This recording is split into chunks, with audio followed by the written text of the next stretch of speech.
প্রিয় ছাত্রছাত্রী, তোমাদের সকলকে আমার এডিএসএল স্টাডি রুমে স্বাগত। তোমরা যারা বিভিন্ন কম্পিটিটিভ এক্সামে অংশ নিচ্ছ তাদের জন্যই এই ভিডিও। তো আজকে সঙ্গীত বিষয়ক যে সমস্ত এমসিকিউ বিভিন্ন কম্পিটিটিভ এক্সামে সলভ হয় সেগুলি নিয়ে আলোচনা করব। তো ভারতে সেতার কে প্রবর্তন করেন? এই প্রশ্নের উত্তর আমির খসরু। নেক্সট, সেতারে প্রথম কটি তার ছিল? 3টি। শরৎ বাদ্যযন্ত্রে কটি তার থাকে?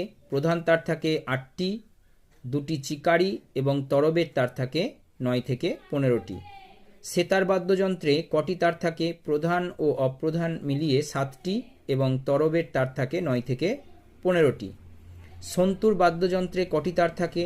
সন্তুর বাদ্যযন্ত্রে 100টি তার থাকে। শততন্ত্রী বীণ থেকে নামান্তর হয় সন্তুর।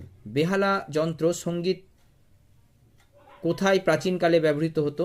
দক্ষিণ ভারতে। মূলত এটি পাশ্চাত্য যন্ত্রসঙ্গীত।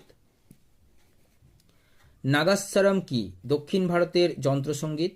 পাশ্চাত্য সঙ্গীতে তারের বাজনা কি কি আছে? বেহালা, viola, cello, electric guitar, acoustic guitar, harp, double bass ইত্যাদি। ফু দিয়ে বাজানো বাদ্যযন্ত্র কি কি আছে? সানাই, বাঁশি, clarinet, saxophone, bugle, trumpet, tuba, bassoon, French horn, oboe, piccolo ইত্যাদি। ভৈরব রাগ কোন ঋতুর সঙ্গে যুক্ত? শরৎকাল। মালকোষ রাগের সঙ্গে কোন ঋতুর সম্পর্ক রয়েছে? হেমন্ত ঋতু। দীপক রাগ কোন ঋতুর সঙ্গে যুক্ত? গ্রীষ্ম। স্বরলিপির কটি পদ্ধতি আছে? 3টি। স্বরলিপির পদ্ধতিগুলি কি কি? একটা হচ্ছে আকার মাত্রিক পদ্ধতি, 2 নাম্বার হচ্ছে ভাতখণ্ডের পদ্ধতি, 3 নাম্বার দণ্ডমাত্রিক পদ্ধতি। টপ্পা গানের প্রথম স্রষ্টাকে? গুলাম নবী। সৌরি মিয়া, 19বিংশ শতাব্দীর পূর্বার্ধে। মাইহার ব্যান্ডের সঙ্গীত পরিচালক কে ছিলেন? এটা হবে তোমার ওস্তাদ আলাউদ্দিন খাঁ।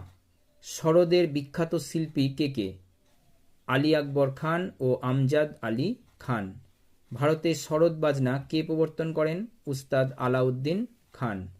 উস্তাদ বড়ে গোলাম মিয়া খাঁর পিতার নাম কি? কণ্ঠ সঙ্গীত শিল্পী আলী বখশ।